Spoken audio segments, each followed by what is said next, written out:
With defensive coordinator Mike Elko and coach, a really impressive defensive performance the other night versus South Carolina. What was the point of emphasis for your defense coming into this game? Yeah, I think we wanted to come in and be really physical. It was an SEC game at home. We wanted to establish the line of scrimmage, and I thought our kids did a really good job of kind of stepping up to that task. Was there an element of the South Carolina offense that you all emphasized the most, that you said, look, we got to eliminate this part so that will give us the best chance of success? Yeah, we thought they did in the run game a really good job with their gap schemes, and we wanted to take that away, kind of make them one-dimensional, and then let the freshman quarterback have to stand in the pocket and beat us in that environment. That was kind of our plan going. Well, y'all got after the quarterback. There's no doubt. I think 8 QB hurries in this game. Is that right? Yeah, we got after him pretty good, I think. And took care of the run game really well. And this is the second play of the game. Now they're pulling the center and the play side guard, and in their gap schemes. What's the key to stopping this type of a run scheme? Yeah, I thought we did two things here really well. I thought the defensive end, Mike Clemens on the bottom, does a really good job of getting penetration, and I thought he did that really well all night. And then, there was a little misdirection on the play, and I thought Anthony Hines did a really good job reading his keys, and kind of staying true to where he was supposed to be and filling back over the top and making the play. And Hines, he has to recover a little bit. Is it this motion that pulls him inside initially? Yeah, it's the misdirection of the motion. I think initially he thinks maybe it might be the jet sweep, and then he sees the pulls and he's able to redirect, and that's where the penetration really helps because it buys him time to come back over the top free. Anytime you can not allow that running back to hit forward downhill, you're going to give your backers time to scrape and make plays. Well, 19's got some speed now. That's some burst. Yeah, and it's good for him. Coming back from a knee injury, I think he's progressively gotten better every week, and is becoming the player he's used to becoming. Pressure coming, and it's incomplete and almost picked. We're showing pressure up front. Is this to draw the attention away from where it's ultimately going to be coming from? Yeah, I think we're just trying to give them some different looks and again, try to make a young quarterback identify some different front structures, who's coming, who's not coming, not try to make it very vanilla for them. And so we give a look where maybe we're coming from the bottom and we actually wind up coming from the top of the picture. So early on, the goal is let's climb into this freshman quarterback's head a little bit. Yeah, I think anytime you get a freshman quarterback on the road in this league, you just don't want it to be easy for him. I think one of the misnomers when you play these young quarterbacks is, well, let's just play man-to-man and, make him make tough throws. But I think if he can see clean pictures, he can get into a rhythm and get real comfortable. And we just wanted to give him some different looks. You're showing a little bit of eye candy in the slot pressure, and it doesn't hurt that you can win right here at right defensive end. No, and that's usually what happens with all the stuff that we come up with as coaches. At the end of the day, it usually comes down to what the kids can do one-on-one. And we're fortunate enough we got a pretty good one in Justin Metabike. Man, what can't he do? So this is 5 minutes to play. We're still in the first quarter, another first down play. And just a second ago, we saw 52. He's rushing off the edge over a tackle. And now you're saying what, earn your keep on an early down? Yeah, and Justin's so versatile for us. We can play him pretty much everywhere across the front. And, this is him lined up at nose guard. And, again, this was the penetration that you were trying to get on those pull schemes, and this is him doing it perfectly. He gets off the ball really well, gets vertical, and creates a lot of disruption in the backfield. I mean, it looks like they're trying to rock this guard all the way around. If he's not pulling both of them, right? This is their little buck sweep. Yep, and again, I think we went into it making an emphasis that they're going to run a lot of different variations of these pullers. We're not 100% sure who exactly is going to pull based on the play, but we know someone's going to get single blocked up front, and if we can get the penetration, it's going to make it a lot harder for these guys to get around the edge. So 52, he doesn't get the tackle, but he makes the play. He makes the play, and that's the beauty of being a D lineman, right? And you know that.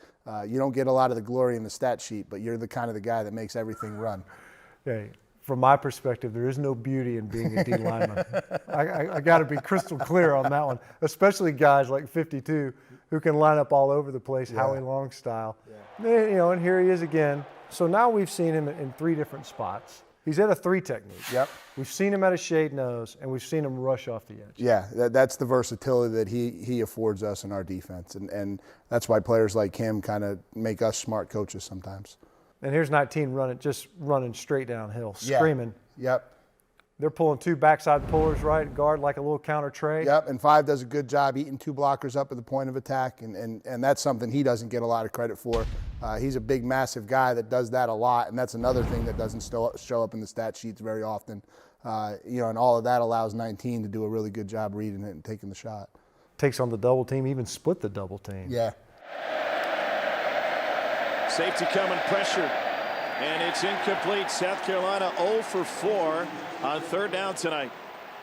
You mentioned wanting to be physical along the line of scrimmage, and there's just one example after the other. And yeah, you were winning at the first level, but now maybe showing a little bit of second level pressure right in his face. Yeah, and this is the other thing we wanted to do was, once we, you get into some of the different show looks and bring in different guys, and always wanted to have it be a different picture. And now we're bringing the high safety into the window, who does a really good job. This is something we emphasize a lot, is when you're a blitzer, if you don't get there, being able to get that hand up and knocking the ball down. And so we don't actually get the hit this time, but Keldrick Carper, 14, our safety, does a really good job of knocking this ball down with his left hand.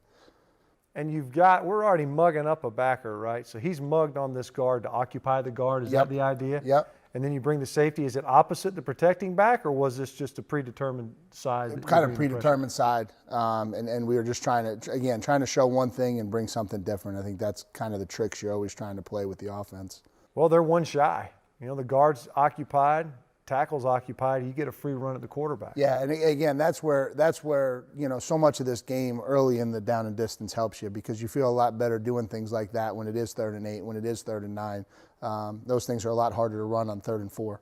And then they jump into this formation. Do y'all have a name for this? We call it Star Wars. So we call it Boise, because it's the first team we ever saw do it when I was at Bowling Green as a defensive coordinator was Boise State. And so this for us for years has just been a Boise formation with the displaced offensive tackles. And it's one of those things, you practice it all the time, you talk about it all the time, you never really see it too often, but you hope that your kids don't panic when they line up in it. And I thought our kids did a nice job not having really talked about it. They had done this one time on a play early in the year, and it got blown up by a timeout, so they never actually had run a play out of it. And so we talked about it. We did our standard talk about it, but we didn't really run it a ton, and our kids handled it well. I'm not great at math, but it looks like you've got 6 defenders for 5 potential blockers, even if the quarterback's a runner, which he isn't. And this is a win by alignment, is it not? Yeah, our kids did a good job of identifying it. By the way, Cedarius Hutcherson, the left tackle, is playing receiver. He's not moving very well. Look at the crowd. Crowd's rocking and rolling. They know. There is no place better to be than a Saturday night in Kyle Field. I mean, this crowd for our defense, the energy they give us is unbelievable. The defense feeds off of stuff like that. Does it not? Yeah, they really do. They really do. The kids, you can tell when they wake up in the morning at home playing a night game, there's just a little bit different bounce in them. 2nd and 10, and you win on those early downs. Certainly helps later on, does it not? And this time just a middle field safety? Yeah. Yep. So this was us in an early down, trying to bring a little bit of pressure down here off the edge, and the pressure's not overly effective, but we do a really good job in coverage of winning on the one-on-one. And then again, the post safety does a good job of not biting on the first crosser that's kind of designed to pull them out of there, and is able to go back and make a nice play on the pass breakup. Look at this. And then he's going to tell them all about it. Come on, man. He even gets down on his knees to tell them. I'll tell you what, it's been a lot of fun watching these kids grow together this year. We've been through some things as this year's gone on, and they've just continued to battle week in and week out. And it's become a really tight-knit group, and they're starting to have a lot of fun playing together.